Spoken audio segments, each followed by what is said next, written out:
Hey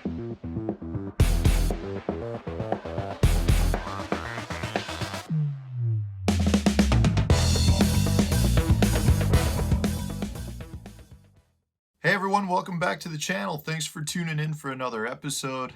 Sitting down here in the basement bait shop, just finished up the handle on my latest rod build video. The rod's still not done yet, but it's going to be an MHX NMB 873 rod. So the handle is gluing, so I'm waiting for that to finish so then I can start putting the guides on. Right now though, guys, across the country, we're starting to see a pretty severe cold front that's moved through. A lot of major tournaments are going on during this period, and we're seeing just those tough bluebird conditions starting to pop up. And that's what I want to talk about today. I want to talk about those days when you have that high pressure cold front condition comes through. What are some ways to generate some extra bites?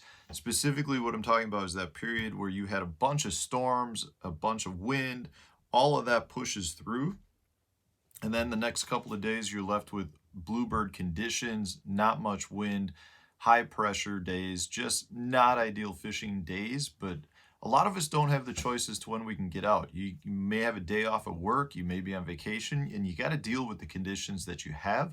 So I want to touch base on those. I want to really dig into a couple of things that you can do to generate bites and the best baits that I know of that will get you bites. Before I get into those details, I do want to remind you that I've done a bunch of lake breakdowns. We just put a whole bunch of new ones up for the spring and the summer on the fishthemoment.com. The link is in the description. Also, guys, we're getting close to having my first live stream for the members of the channel. If you are not yet a member, please go check out the membership information by going to my homepage on your computer, clicking the join button. It'll show you the different levels that I offer. If you're using your phone and the YouTube app on your phone, then you can just go to the membership heading, which is right next to the community tab on my homepage as well. Check that out, guys. We need a bunch of people to sign up to be members so that we have the live stream, have a bunch of questions, have some good debate. Should be a lot of fun. We can talk about things like post-front conditions. So that's what we want to talk about today. I've got a couple of things through my experience in the tournament trail. I can tell you I've fished through so many post-front conditions that I have learned over the years that if you were using something that was high up in the water column to generate your bites, chances are good that bite really deteriorated on you. So your jerk baits, your swim baits, things like that. To me, the two best things that you can do during post-front conditions is fish the bottom or fish extremely heavy cover. And by heavy cover, I'm talking about like big like brush piles, big lay down trees, maybe docks that have a whole bunch of different limbs, or brush pile under the dock, or just a bunch of big heavy beams. You really want to fish the thickest cover possible. Again, if it's grass, big thick heavy grass, big canopy of grass, the thickest cover possible, because that stuff is generally going to be holding heat and shade during those conditions. But for me, the best thing you can do is fish deeper. I really feel like when you're fishing in deep water, those fish are less affected by the pressure change that the shallow fish are affected by more. So to me, I think you're better off fishing deep. By deep, I'm saying like 12 foot of water or deeper. Generally, I feel like the deeper you go, the better it is. But with that, there are baits that I like to choose that work better as well.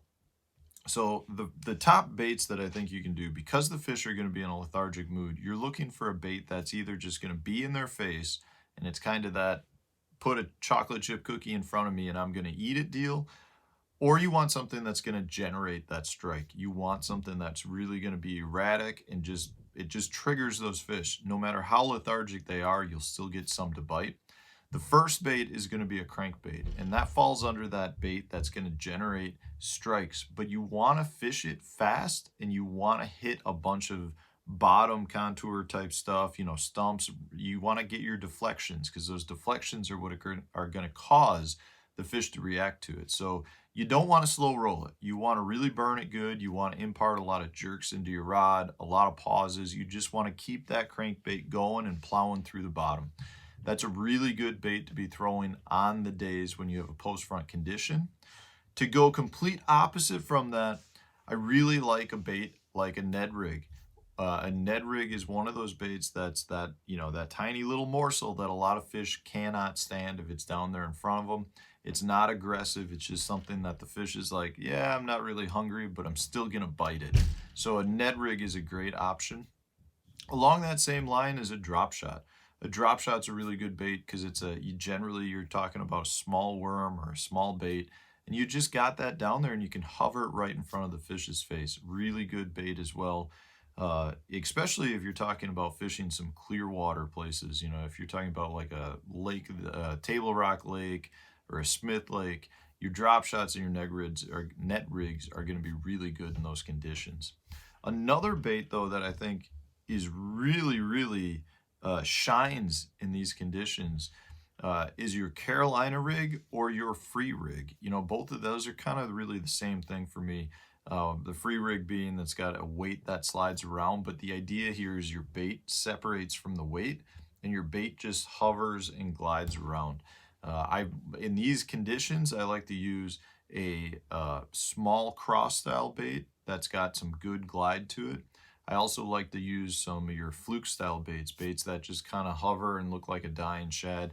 Those are baits that are pretty tough for fish to deny.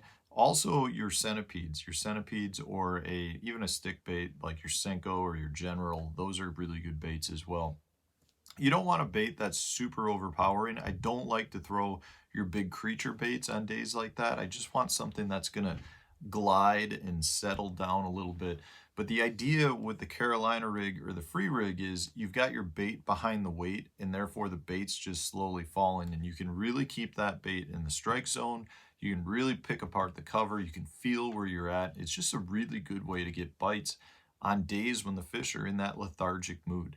Really good good tip is to fish any sort of isolated cover. If you've got, say, a point that's in deep water and you've got a brush pile on it, or you've got an isolated stump or a big rock, a lot of times those fish on those cold front days, post front days, will pull in tight to those objects. So if you know where those are at, you can throw a Carolina rig or free rig and just let it sit in their face right where that object is. That's one of the best things that you can do on these types of days. A next bait that I really like, kind of goes along those same lines, is a finesse jig. If you're fishing brush piles or deep cover, you need to get something down into that structure because those fish will be buried up in it. On days when they're active or on days where you have some cloud cover, the fish will pull out of that structure and they'll be on the outside, and you can start getting them to come up a lot easier for your jerk baits or your spinner baits or whatever it is that you want to fish through those brush piles. But on these post front days, you want to get a bait down in there, and a lot of times a small jig is a really good bait. A big jig can work too, but I find you get a lot more bites on the small jig. The last bait, and this kind of goes against everything that I've said so far, but it seems to work and it's good for a big bite. Glide baits, guys, excel really well on your post front days. I cannot explain it. It doesn't make sense because to me, those are days you don't want to be throwing a jerk bait. You don't want to be throwing your swim baits. But it seems to me that when you throw your bigger glide baits, you still can draw the attention of those big fish, and the big fish like to take advantage of some big meals. And in my opinion, what happens is, the bass are feeling lethargic, the shad are going to be feeling lethargic, and it creates a good opportunity for a big fish to get an easy meal if they see a big shad that's in a lethargic, bloated feeling mood. And if that happens, you can catch some really big bass on these post front days with a big glide bait. So, it's not necessarily the bait that I resort to immediately, but it is one of those baits that can get you one or two big bites over the course of a day.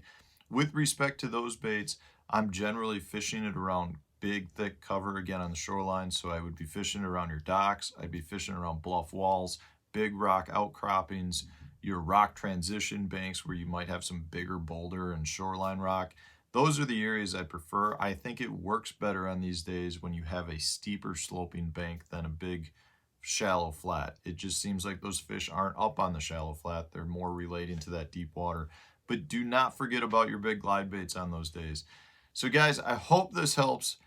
Don't think you can't go out and fish on these post front days, you can still catch them pretty good, and you have the chance to catch some big ones. A lot of times the bites that you do get on the post front days are generally better quality fish. So guys, head out to the water, use these tips, catch a few fish, and don't let these days push you off the water. Thanks for watching, guys. We'll have another video coming out tomorrow for you.